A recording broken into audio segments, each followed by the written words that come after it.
we're talking about extension of status or a change of status. In the past, these are not that big of a deal. It was always difficult. It was always scary, but it wasn't that hard. And we've had plenty of success. And other people had plenty of success. But now this is gonna get a lot harder, and I foresee a lot of denials. Somebody comes in on one visa, let's say a tourist visa. That's the most common visa. They come in as a tourist. Suddenly plans change. They want to change to a different visa, or they want to extend their stay here, right? They want to just, it's like you book in a hotel 3 days, now you want to stay for an extra 3 days. You want an extension. Can it be that hard? Is it possible that this is difficult? I almost felt like I was scaring people using sales technique when I tell them be very careful, because it's like, it's unbelievable that something so simple, such a simple request can be so difficult. But the consequences and the truth of the matter is that if it is not successful, your original visa gets canceled. You have to reapply with the consulate, and some people, not some, for many people, that will never happen again. Let's start with what happened. This is around a 25-year-old girl who came into the United States. She just graduated her bachelor's degree. She was visiting her friends in the US, stayed at with one friend's house, stayed at another friend's house.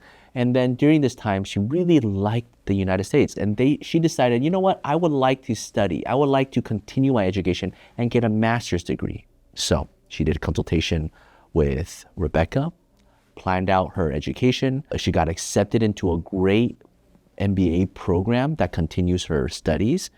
And we prepared everything, and then we filed for the change of status from a tourist to an F1 student. Again, thousands of people do this almost every single day across the country. It is not a complicated or difficult thing to do, but we definitely did a thorough job, because we know the consequence if this being denied is quite severe. Also, because she's already been here for about 60 days. Again, you don't want to do this too early. If you did this, you fly into the country and then you do a change of status too soon, within 10 days, within 2 weeks, we've seen just direct denials because they said you lied to the immigration officer. You said you were going to be here to visit friends, but you just immediately changed status. And her school's supposed to start in October, so she only had only a few days, but before she needed to start school. Paid the premium processing fee too. Now we get a request for evidence, and they mainly challenge two things. The first thing is, were you truly a tourist during the 60 days that you were here? And they listed out a bunch of different requirements. I'm gonna actually read them one by one to you, because this gave you a couple nightmares already, right? Okay. The first thing, it says maintenance of B2 status. With your response, you submitted medical documentation from August 2025. However, you did not provide details of the activities. So please provide a detailed list of activities in which you have engaged in since being admitted to the United States. For example, if you were engaged in tourist activities, include the towns and the cities and the tourist attractions, such as the parks and the museums. If you're visiting a friend or relative, provide the name and address of the persons you visited. Actually, when we received the RFE, it's almost like close to 90 days. Almost 90 days. So we need a lot of documents. We need a lot of stuff to show that we have done those stuff that could fill 90 days. If I just went to one place, meet one friend, it's not enough. It couldn't show that I'm here for the tourist purpose. So I asked her, where did you go, and could you find anything that, because she's here mainly for visit her friends, and she's like, I'm a guest, so like a lot of Chinese when guests visit you, you don't pay a lot of stuff by yourself. You don't book a lot of stuff by yourself. So a lot for like the tickets, like the purchase or the dining stuff, she didn't pay by her credit card. That's the hard part, that we couldn't get those evidence under her name, but we can ask her friends, her family, relatives to show that if they can help provide those stuff. And do you have pictures? Like picture together, picture in the place, like near the lake, in the museum. Luckily, she has those pictures. Luckily, being young, being Asian, you take a picture of everything you eat. So who knew that that would be effective to getting her visa saved, essentially, right? And so a lot of pictures of food, a lot of pictures of her eating food and her friends are eating food at different restaurants, at different locations. But that's what the officer wanted. And so that was the first part. It was quite challenging because it was 90 days that she was here. So we had to, again, 3 full pages of detailed itinerary.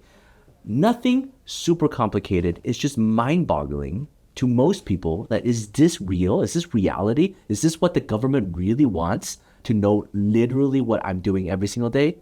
But the second thing that they challenged was whether or not you have enough money. Because like at the initial filing, actually we have submitted some financial document to show she has the foundations, she has the money.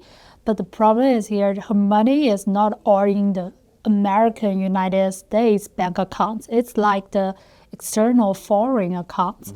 But external foreign accounts, most time they don't have like the English version, the translation version, or they have different versions, like doesn't like the bank statement in the United States. It's very clear. You have the name, you have the balance. But that one, like in China, some bank account, they are not willing to provide a very clear, like 1 point catch one. It has the Chinese English version, but it doesn't have the name on it. Yeah. So the officer find, are you sure it's your bank statement? Give me more stuff. But they're asking, like, if you are asking some people help you, sponsor you, you need to get there's affidavit of support and there's sufficient money. If you're using your own money, try to show that they're enough. And because the money is in external account, foreign accounts, the money is not in US dollars. It is Chinese RMB. RMB. And previously in our brief, I told the officer, like, this amount RMB equals to how much money US dollars. But for now, they don't want to trust my calculation. Yeah. They say, tell me what's the exchange rate. They also don't like to search by themselves. They want us to prove what is the exchange rate of today, of that day, of the statement day. It is definitely sufficient. Yeah. Because how we do. It's like Common Core math the United States is teaching. We're going to show every single step beyond a reasonable doubt. This is her Hong Kong bank statement. This is her name. This is the English translation. This is how much she has. This is how much she has from January all the way through the present, and the funds are all there. This is the currency exchange rate during this time, and this is her US bank account, and this is how much she has. And then you add them all together, and this is how much she has right now. And this is, in fact, she already paid for the tuition. So this is just what's remaining in her account that is more than 3 times, more than 4 times what is needed to study in school. So we're writing 10, 20-page briefs. We're submitting 60 documents. We're packaging everything together. That takes time. That takes time for the clients to get. That takes, the affidavits you would want to notarize from all the family and friends. It takes time to collect everything. Should we take 1 week? Should we take 1 month? Well, the longer we take, the slower we file, the slower the approval, but the school is about to start. You have done these cases before. We do these day in and day out. The thing is, we don't know what this administration, this officer is going to think. So we can only guess based on how we've done cases in the past. So we think by writing the 10 pages, by collecting the 60 documents, that is sufficient and we can file. Of course, give us another 3 weeks, we could do it even better. But deciding when is it sufficient, and we trust in our ability to do that. That is the hardest part of doing the case. Hopefully you guys found it helpful. And thank you, Rebecca. Take care. Bye-bye. Bye.